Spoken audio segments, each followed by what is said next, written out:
Florence, or Flo, was my wife. I'm Jim, and we met in college before marrying shortly after graduation. Our life together followed the typical path of a married couple with kids, a house, and a mortgage. Flo took on the role of stay at home mom until our children were older, then returned to her career in real estate. Flo was an attractive woman, and I suppose she sometimes received teasing at work, but to my knowledge, she remained faithful throughout our marriage. She had a playful sense of humor, which I thought could have caused some friction between us over the years. We had two kids, a son, Eric, who was 21, had finished vocational school, and lived in his own place nearby while working as an electrician, and a daughter, Patty, who was 19 and studying at a university about 150 miles away.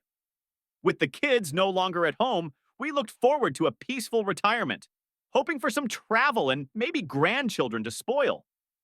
Our relationship was what I would describe as normal, with a growing bond over the years. In the beginning, we were physically intimate almost every night and on weekends, but over time, it reduced to a couple of times a week.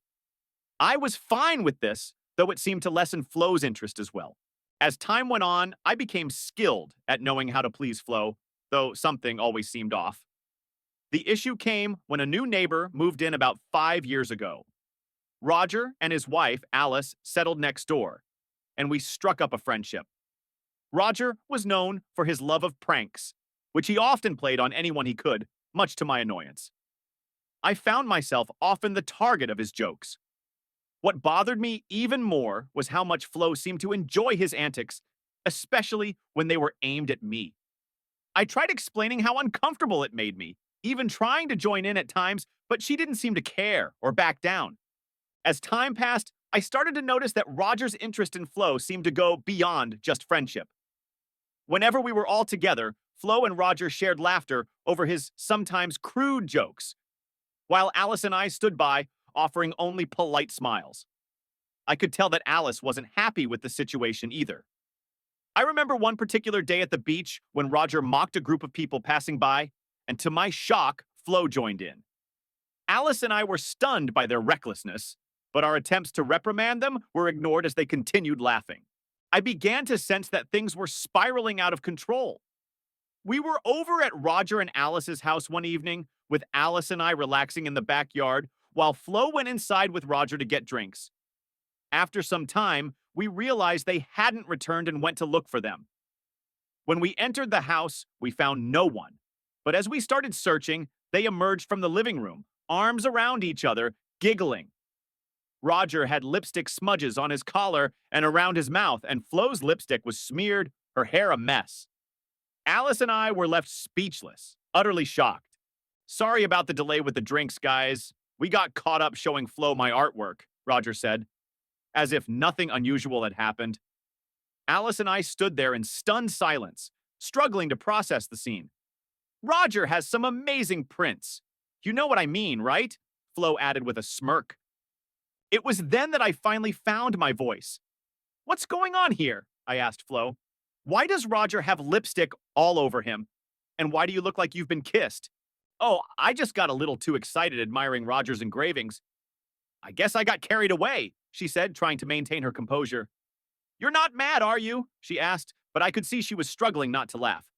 I felt my anger rising as I noticed Roger's usual smirk and Flo avoiding my gaze.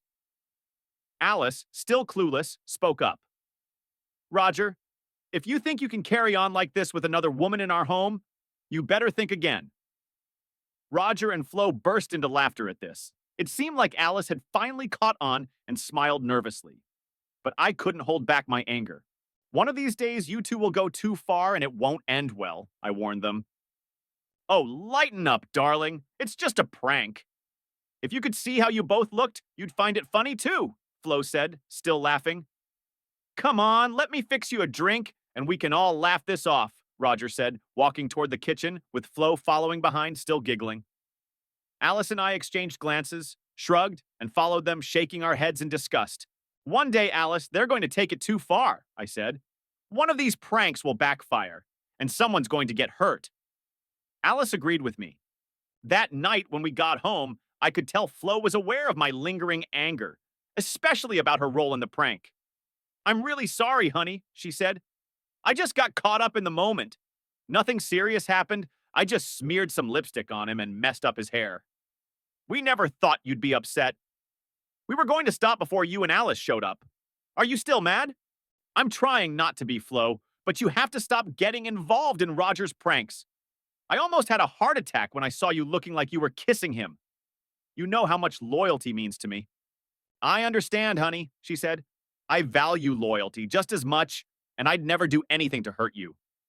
Please remember that, okay? Give me a passionate kiss and forgive me, she pleaded. A couple of weeks later, we went back to Roger and Alice's for dinner.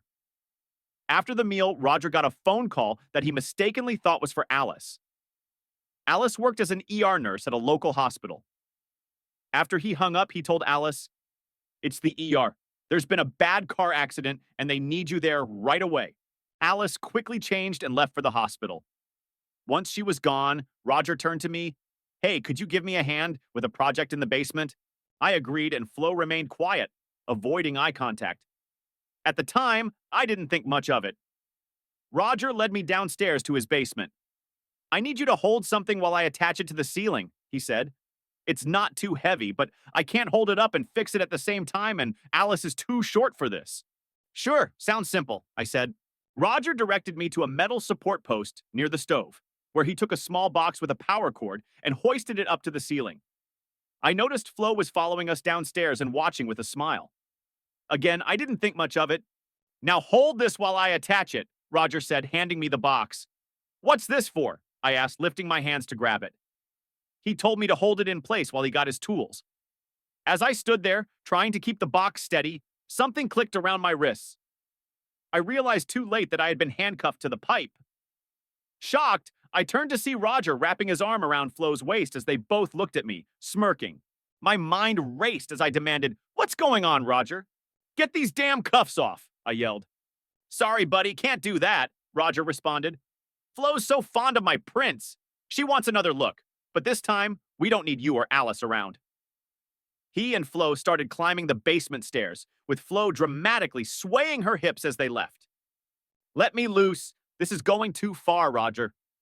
"You'll regret it if you don't release me right now," I shouted. "Relax, dear," Flo said with a chuckle. "I just want to admire some engravings." They vanished from my view, leaving me struggling with the handcuffs. I tried desperately to free myself, but soon realized how futile my efforts were. The pipe was deeply embedded in the concrete below, secured to a steel beam above, and no matter how hard I pulled, I couldn't get loose. I heard them move into the master bedroom directly above me, accompanied by Flo's excited giggles. The sound of shoes thumping on the carpet echoed, and then hurried whispers reached my ears, followed by Flo's urgent voice. "Brian, I desire you greatly." A burning rage built up inside me as I struggled harder against the cuffs. Above me, I could hear the bed creaking, and I knew what was happening. I cursed the handcuffs and my disloyal wife as I tried to block out the noises. My wrists were raw and bloody from the relentless tugging, but I couldn't stop myself from attempting to escape. Meanwhile, I could hear Roger grunting and Flo moaning in unison. Then, a brief silence filled the upstairs, and I paused my efforts, feeling the weight of sadness wash over me. Flo's voice broke the stillness. "That was amazing, Roger. I'll have to admire your work again someday." "Let's get dressed and check on Jim downstairs," Roger replied. "Sure, Flo, I need a breather, but Alice might be back soon from that fake call I made. I don't want her to find us in bed together," he added. Minutes later, I heard footsteps approaching the basement stairs. I didn't lift my head as they neared. "Oh, damn, look at his wrists, all bloody," Flo gasped. "Honey, it was just a prank. Nothing happened." "Oh, God, I'm so sorry." "Roger, hurry up and unlock the cuffs so we can tend to his wrists." "Oh, God, I never thought he'd take it this hard." Tears streamed down Flo's face as she grasped the gravity of the situation. Roger fumbled with the handcuff key, but I glared at him. "Roger, hand Flo the key before you unlock me, and then run." "Once I'm free, you'll regret being born," I warned him, my voice cold. Roger met my gaze without saying a word. He passed the key to Flo, his fear evident as he edged toward the stairs. Flo began unlocking the cuffs, and once they were off, I heard Roger's truck rev up and tires screech as he sped away. I managed to get to my feet and glared at Flo, still crouched on the floor with fear etched on her face. You better find somewhere else to stay tonight, or I might seriously hurt you. Call before you try to come home, I threatened. Tears flowed down her cheeks as she realized the pain she had caused. Oh, honey, I'm so sorry. It was just a prank. We didn't do anything, she pleaded. Flo, I don't want to hear excuses. To me, it's like you cheated, and that's what matters. From here on out, I'll treat this as infidelity and betrayal. Expect a call from my lawyer soon. We're done, I declared, turning toward the stairs. No, Jim, please, nothing happened, she cried from the basement. What do I tell the kids? I didn't answer, walking toward the front door. Just as I was getting into my car, Alice pulled up in a panic. Where the hell is my lousy husband? There was no accident and I didn't need an ambulance, she exclaimed, stepping out of the car. She stopped when she noticed my wrists. What happened, Jim? Oh my God, look at your wrists. Let me bandage them for you. Roger and Flo pulled another stunt? I sighed. Alice, they crossed the line this time. I'm divorcing Flo. Oh God, what happened? Alice asked, concern heavy in her voice. You'll hear it from Flo and Roger. I'm going home to take care of my wounds. Once I'm there, you can tell my cheating ex-wife she can find her belongings on the porch. If she wants to come back, she'll need a court order, I said coldly. Alice rushed into the house in distress, and I climbed into my car, my anger simmering. Once home, I cleaned my wrists with antibacterial soap, applied ointment, and bandaged them with methodical care. I packed Flo's belongings into plastic bags and placed them outside. The phone rang, but I ignored it, focusing on the task at hand. After locking up, I undressed and lay on the bed, unable to sleep despite my exhaustion. The phone rang again the next morning, but I declined to answer. After showering and eating breakfast, I changed my bandages. At around 10, the doorbell rang, and I looked out to see Alice standing at my doorstep. I invited her in. They really went too far this time, didn't they? She asked as she stepped inside. Unfortunately, yes, I replied. What's your plan? She asked. I'm filing for divorce. They claim nothing happened, just another one of their pranks. Flo really wants to talk to you, Alice mentioned. My perception is that they did it, and that's what matters. As far as I'm concerned, that's reality. I'm scheduling a meeting with a divorce attorney first thing Monday, I answered calmly. You're incredibly upset, aren't you? Can't you wait until you've cooled off before making such a drastic decision? You've been together for nearly 24 years. Don't you want to salvage anything? She reasoned. I won't tolerate betrayal. I've warned Flo many times, and in my eyes, she betrayed me. It's over, I said firmly. But they insist nothing actually happened. They just made it seem that way, Alice argued. Their words aren't proof. It felt like it happened, and they can't prove it didn't. So I'm going to trust my perception, and to me, that's enough, I replied. Can't you hold off and consider counseling? Flo's devastated by this, Alice pleaded. I warned her before, but she didn't listen, I shot back. I've said my piece. Let the lawyer handle it. If you're okay with Roger's involvement, that's your choice, but he better stay away from me. I haven't decided what to do about Roger yet, but I don't want to see our friendship end over this. Roger feels genuinely sorry and wants me to pass on his sincere apologies, Alice said. Make it clear that our friendship is over, I insisted. Although I'd like to stay friends, Alice, I think it's best if we don't see each other while you're still with him. Is there anything I can tell Flo to give her hope for your forgiveness? Alice asked. If she can prove she didn't sleep with Roger, I'll consider it. But I don't trust either of them, and I feel like it happened. And that's enough for me, I replied. Okay, Jim, I'll let her know. I'll miss you, Alice said sadly. I'll miss you too, Alice. I helped her load Flo's things into her car. She's moving in with her sister this afternoon. Her sister lives on the other side of town. She's a widow and has space, so Flo might be staying there indefinitely, Alice explained as she drove off. Once Flo's things were loaded into Alice's car, I returned to the house. First, I called a locksmith to change the locks. I realized if I went to work Monday and Flo changed the locks, I'd be locked out. I arranged for the locksmith to come that same day. Afterward, I unplugged my phone and turned off my cell. I spent the day doing household chores until the locksmith arrived. Once he left, I drove to the supermarket and stocked up on frozen dinners to last me the week. When I returned to my now empty home, I couldn't shake the absence of Flo. After almost 24 years together, my anger toward Flo and what she had done, along with Roger, still lingered. Around 7:30 that evening, while I was watching TV, the doorbell rang. I glanced out the window and saw Flo's sister, Mary, standing on the doorstep. "Hello, Mary," I greeted as I opened the door. "Hi, Jim. Can I talk to you for a moment?" she asked. "Of course, Mary. Come on in," I replied, stepping aside to let her in. We moved into the living room, where she sat down, and I offered her a drink. "A Coca-Cola would be fine," she requested. After retrieving the drink, I returned to the living room. "I suppose you know why I'm here?" she began after taking a sip. "Yes. Are you here to ask for her return? If so, you've come in vain," I answered bluntly. "No, she confided in me about everything," Mary said. "How are your wrists? Are they healing?" she asked. "They're scabbing over. No signs of infection," I informed her. "Flo will be relieved to hear that," Mary remarked. "She's on the edge of a breakdown, especially since you refuse to speak with her.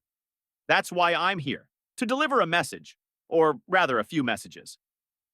"All right, I'll hear your messages, but I can't promise anything in return," I said. "Firstly, she loves you deeply and regrets her actions," Mary shared. "Anything else?" I prompted. "She wants you to know she's willing to undergo a lie detector test to prove she's telling the truth. It's the only proof she can offer that nothing happened with Roger or anyone else," Mary added. I considered this new idea for a moment, looking at Mary as she took another sip of her Coke. "It sounds typical, but I have conditions.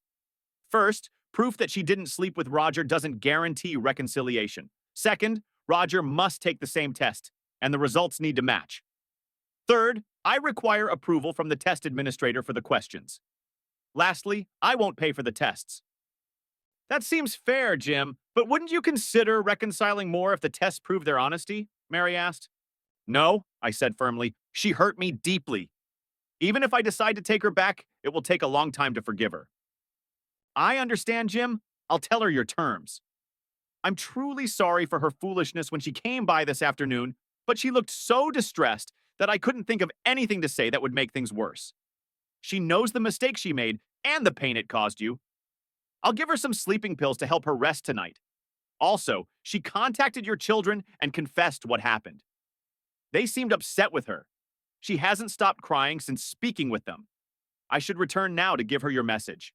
"Thanks for the Coke, Mary," I said. "I appreciate your concern." After Mary left, I thought about the situation. Some of my initial anger had faded, allowing me to think more clearly about what I wanted. I decided to have a drink, so I went to my office where the drinks cabinet was. I poured myself half a glass of scotch and added an ice cube, then wandered around the house thinking about our life together. Did I really want to end it all? My contemplation was interrupted when the doorbell rang again. Looking out the window, I saw our daughter, Patty, standing at the door, visibly upset. "Oh no," I thought. "She must have realized the locks were changed and that her key doesn't work." When I opened the door, Patty stormed inside and cast me a hostile look. "Why are the locks changed, Dad? And why are you ignoring calls?" "I had to drive 150 miles to get some answers," she said. "Sorry, Patty, I didn't mean to avoid talking to your mom." "I heard from Aunt Mary that she filled you in on what happened," I explained. "Yeah, and I'm really upset with you for kicking her out just because of a joke." "Can't you forgive her and let her come home?" she asked. "When she called to tell me what happened, I realized she acted foolishly, Patty.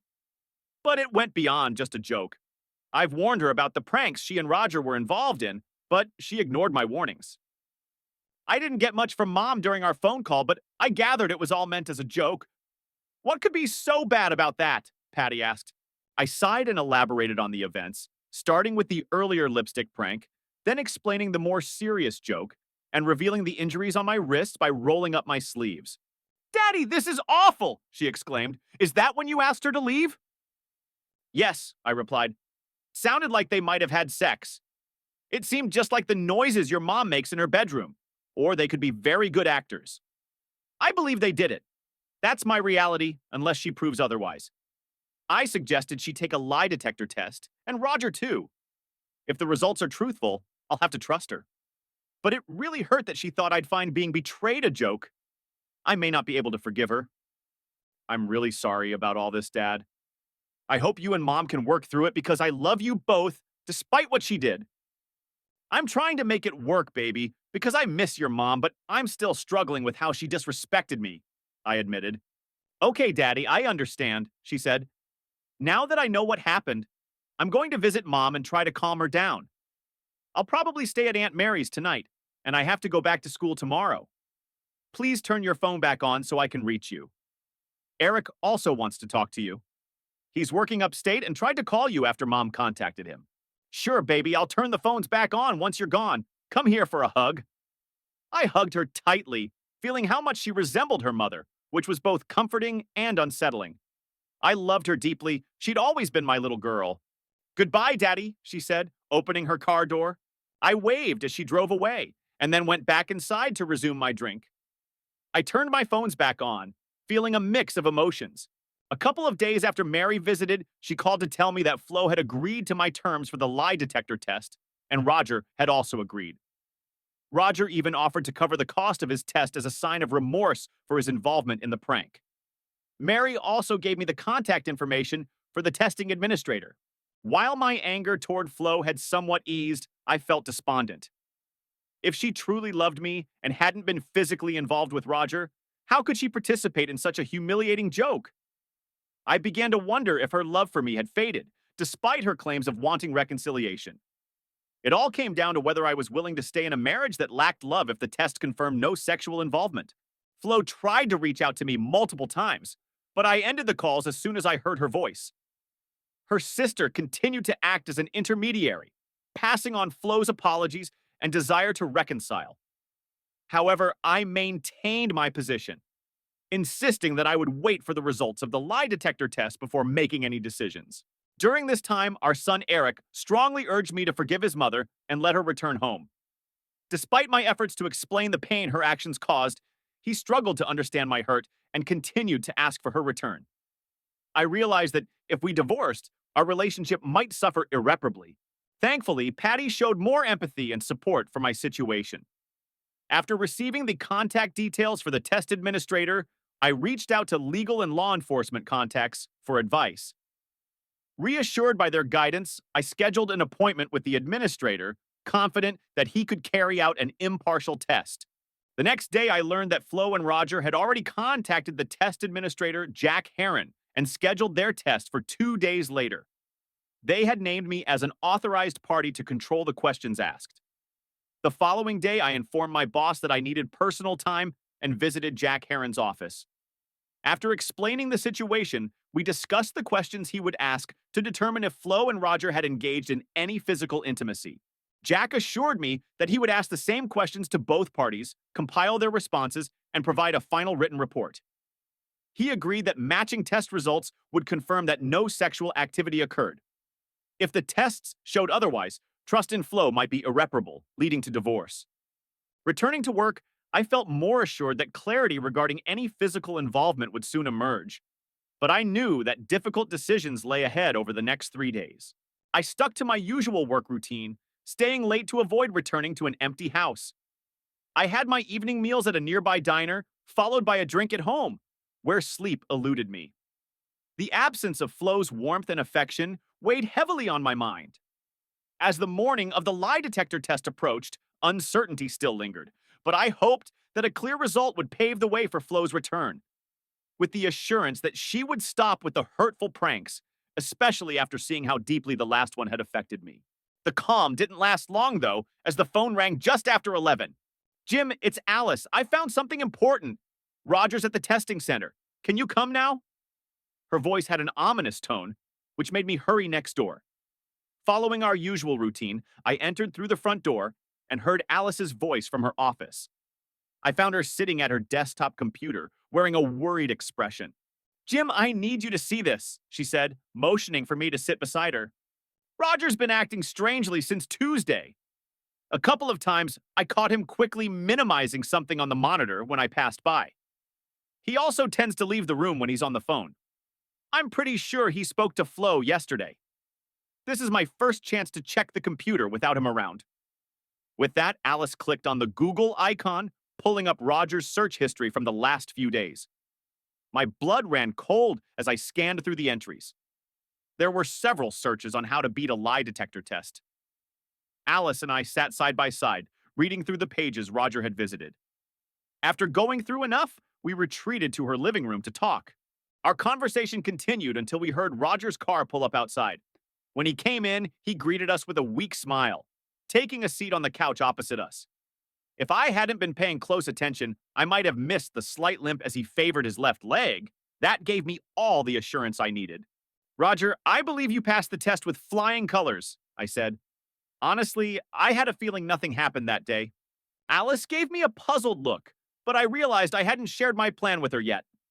I continued, if you promise that you and Flo will never pull another stunt like this again, I'm willing to let bygones be bygones. Maybe even skip reading the report entirely. Roger's face softened with relief as he quickly agreed, giving me his word with a smile. I stood up and approached him. He extended his right hand and I stepped closer. As I did, I planted my foot firmly on his right leg. Instead of the expected discomfort, his face drained of color, and he let out a piercing scream, collapsing back onto the couch. Frantically, he used both hands to try to free his foot from beneath mine, eventually tearing off his shoe. Alice and I watched as the shoe came off, revealing a sock soaked in blood. He continued to groan in pain. Glancing sideways at Alice, I saw her discomfort at the sight of blood. I kept my gaze on her and smiled as I noticed her realization. She connected our earlier reading with the wound on Roger's leg. I won't bother with the report because I already know it will be nonsense, I said. Did you nail your shoe to try and press on it while answering the security questions, hoping it would mask your lies? It had to backfire eventually, didn't it? Trying to induce sweat and a faster heart rate with harmless questions, making the results appear truthful? Roger's expression softened slightly, giving way to a look of despair as he glanced between Alice and me. Yeah, I did cheat, and I showed Flo how to do it, but not for the reason you're thinking, he admitted. All right, Alice, brace yourself, I said, as we both resumed our seats. Roger gently applied pressure to his leg to stop the bleeding. Seeing Alice's disapproving look at the mess on the floor, I briefly entertained the thought of suggesting that she make him clean the carpet with his tongue. But to his credit, Roger remained silent, not trying to dramatize the situation. We didn't know what questions the examiner would ask, Roger began, but before he could finish, Alice interjected, clearly giving an obvious negative response to that question. Why else would you go to the trouble of sticking a damn nail in your shoe before the test? I pressed on. I'm guessing the fact that you showed up with the nail still lodged inside means you forgot to bring extra shoes or pliers. Planning ahead has never been your strong suit, has it? I added, turning to Alice as I spoke. Please, honey, I didn't want to lose you. And Flo certainly didn't want to lose Jim, so dear husband, when and what did you do that wouldn't measure up to the standards of a marriage? Alice asked, her tone stern. Roger shifted uncomfortably in his seat before responding in a subdued voice. It was that day we pretended to be fooling around upstairs. We were just jumping on the bed, he explained. We were both fully clothed, he hurriedly clarified. We were bouncing on the bed, making it squeak. I can't remember who started it, but somehow we ended up touching each other through our clothes. We both found it enjoyable. We were incredibly foolish. I felt a bit puzzled. I pride myself on being a good judge of character, and this sounded like a well-constructed excuse. I glanced at Alice. Is this satisfactory? I asked. Not even close, Alice retorted. This pair has demonstrated such efficiency in deception and scheming that I'm far from convinced.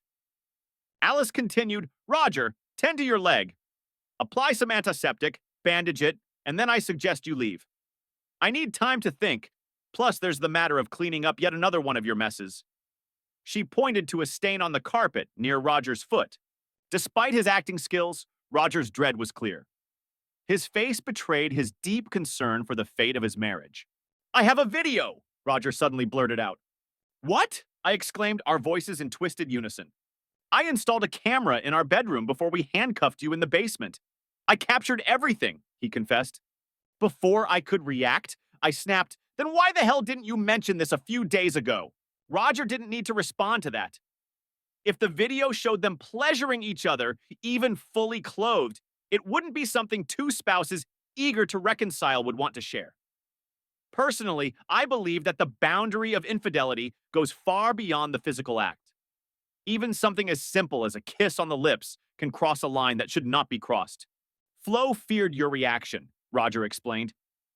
We had instructed him to tend to his leg before showing us the video. While Roger was out of the room, I sent Flo a message. I couldn't resist adding to her mounting anxiety. Remove the nail from your shoe and come over to Alice's house. Roger is going to show us a video. Normally, it only took a minute's walk from Mary's house to ours, but it took about 35 minutes before there was a knock on the door. Alice opened it and welcomed Flo and her sister Mary. Flo's makeup was smudged and her eyes were red from crying. Mary explained that Flo had panicked the moment she read my message, realizing I had figured out her little scheme. Flo seemed much less composed about the test results than Roger had been when he returned home. Mary simply glanced at me, raising her eyebrows at Flo's further self-destructive behavior. Flo tried to embrace me, but I gently guided her to sit beside me on the couch. She kept studying my face, as though trying to read my emotions. I wondered if Mary had any idea about the content of the video. During those 35 minutes, Alice and I didn't waste any time. Our conversation revolved around what our likely course of action would be if the video confirmed Roger's claims. Alice had already decided she would probably forgive Roger for the bedroom incident, albeit after letting him stew for a while. As for me, I was more torn. My initial emotional reaction was that my wife had betrayed me, something I had always considered unforgivable. However, my rational side was calmer. Flo had been a wonderful wife for 24 years, and our children had made it clear they would be heartbroken if I didn't forgive her. A minute after everyone settled in, Roger returned with his laptop, a USB flash drive sticking out of one port, and a cable emerging from the other. He placed the computer next to the TV and powered it up. I found it odd that he didn't just insert the flash drive directly into the TV, but then I remembered Alice's comment about his lack of tech knowledge. Once the image on the computer screen synced with the TV, Roger muttered another apology and hit play. Flo kept her gaze away from everyone, including the screen. She was clearly aware of my firm stance on fidelity, making the situation even more uncomfortable for her. Mary watched the screen intently, seemingly unaware of what was about to unfold. Roger seemed much more at ease, settling beside Alice and attempting to hold her hand, though she quickly pulled it away. The video lasted about 10 minutes, showing what Roger had previously described. It was mostly devoid of any eroticism. As soon as it started, both participants were fully clothed, just as Roger had stated. Flo turned Roger onto his back and then positioned herself on top of him, echoing exactly what I had heard while handcuffed in the basement. We saw that it was Roger who initiated the hand game, with Flo following closely behind. Watching this was incredibly difficult for me for several reasons. First, no man with any self-respect, aside from a few outliers, would want to see his wife in such a situation with another man. Second, it triggered painful memories, as I relived the words that had devastated me less than a week ago. It brought back the sharp pain in my wrists, a constant reminder of my inability to stop what had happened in the room above. Halfway through, I shut my eyes, trying to block out the sounds. I didn't open them again until the room was filled with the silence that followed their climaxes. The silence was deafening, overwhelming, so much so that even the normal sounds of breathing seemed absent. I wasn't alone in my distress. Glancing at the screen, I saw Flo and Roger quickly separate. The video paused, revealing an empty bed before fading to black. The uncomfortable silence lingered for several tense moments. When the clip ended, Mary gave Flo a disgusted look, while Roger looked hopefully at Alice. Flo stared at the floor, her focus unwavering. The silence was broken when Alice suddenly stood up, with Roger following suit. "You deceitful traitor!" Alice's words cut through the air, shocking all of us. It was the harshest thing I had ever heard her say, even surpassing previous expletives. Roger's expression showed his surprise at her outburst. The sound of her open palm striking his cheek echoed like a gunshot. She was seething with anger. I thought to myself, watching her, that I had never seen someone so enraged. But Alice wasn't finished. "Don't you dare touch me, you treacherous little scoundrel!" she spat, her fury palpable. Roger narrowly dodged a second slap, wincing as he shifted his weight to his right leg, clearly bewildered. This entire video is fabricated, he insisted. But why would we invite Jim and Flo over later that evening? We were planning to relax on the patio, right?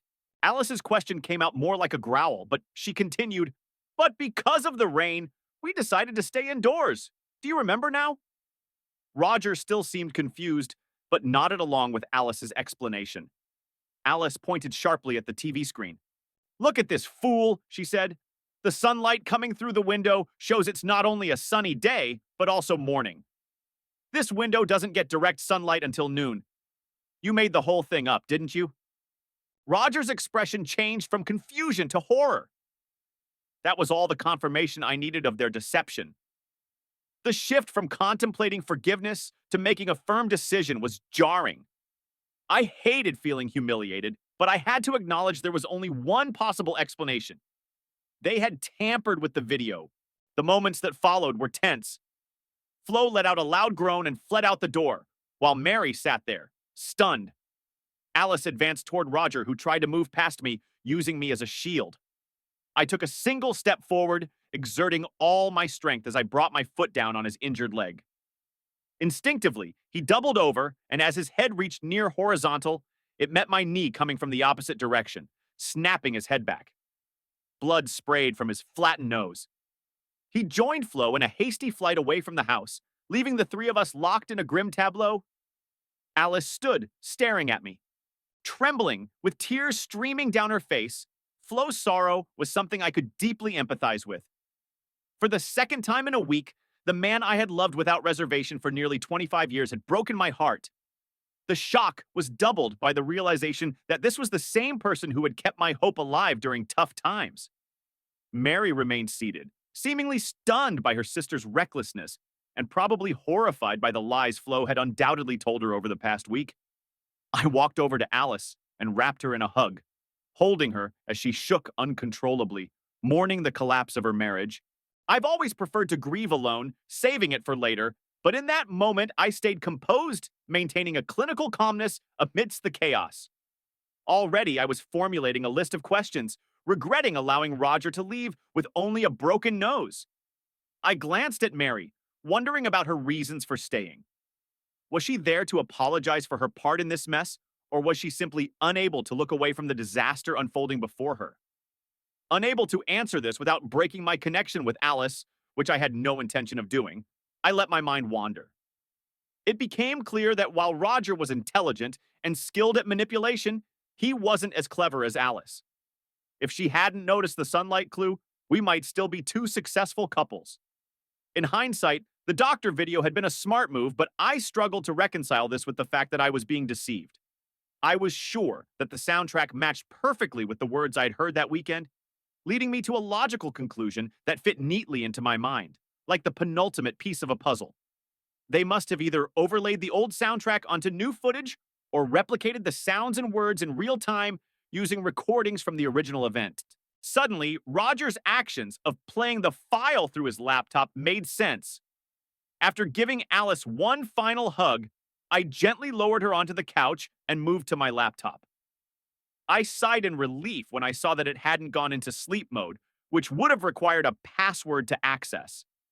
I scolded myself inwardly, realizing that if it had, I could have just viewed the flash drive on another device. My mind was clearly foggy from everything that had happened. My fingers moved clumsily over the keys and mouse as I closed the software and opened the video file displayed on the Explorer screen, revealing that we had just watched myself and Flo in take 8. There were also files labeled 2 through 7. 2 more files caught my eye. One titled Me and Flo Original and the other labeled AED Basement. I clicked on the latter and scrolled through the progress bar. About 3/4 of the way through, I found myself suspended from that cursed bar in the basement, captured by an obviously hidden camera. I closed the clip, overwhelmed by the flood of unpleasant memories. The file labeled Original was much larger than the others. Seeing Alice give me an approving nod, I pressed play. It revealed a view from above Roger and Alice's bedroom. The perspective was different from video 8, so I rushed down the hallway to compare the two. After a minute of detective work, I deduced that the original camera was likely hidden on a bookshelf, while the later videos were probably shot with a tripod at the foot of the bed. Returning to the living room, I noticed the timer at the bottom of the screen showing 1 minute and 5 seconds, with over an hour remaining. It was clear that Roger lacked editing skills. I fast forwarded to 20 minutes before the end, then progressed in 30-second intervals until the action began. I backtracked 30 seconds and settled on the sofa beside Alice, gripping her hand for mutual support. Let's just say the original version was drastically different from the others. The only thing that remained the same was that it all started with Flo pushing Roger onto his back. About 25 seconds later, both Alice and Mary gasped at the same time.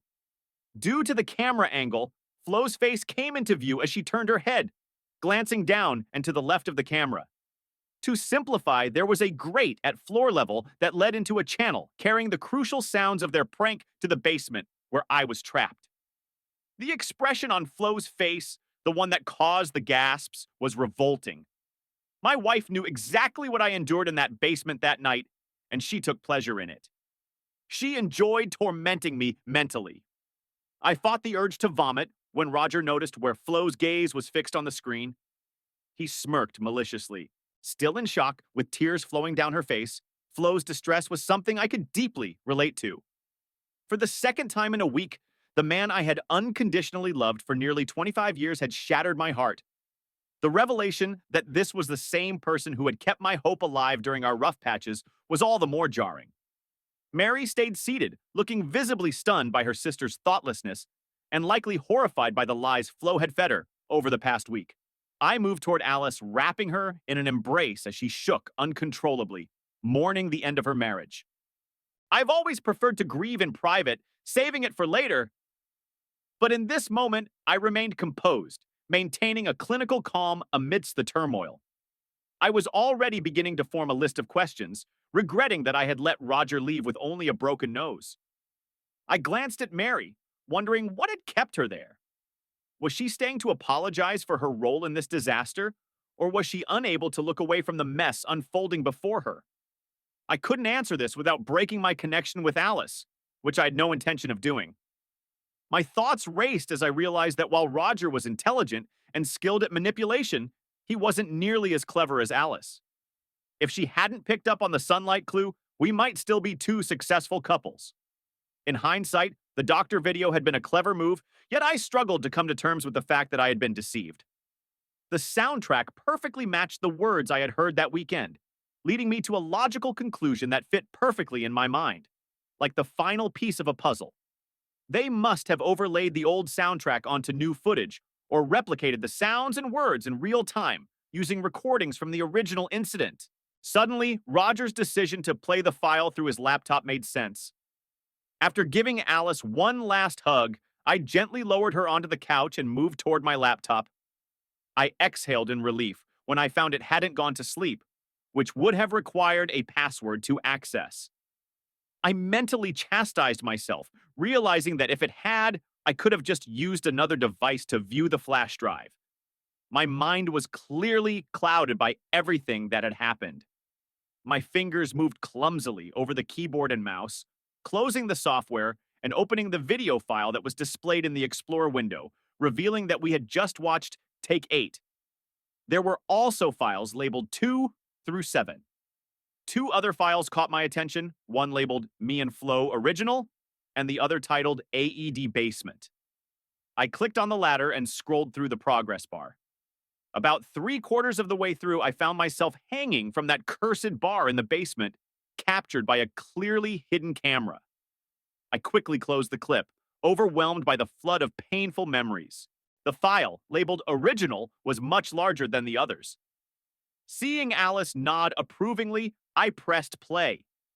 It revealed a view from above Roger and Alice's bedroom.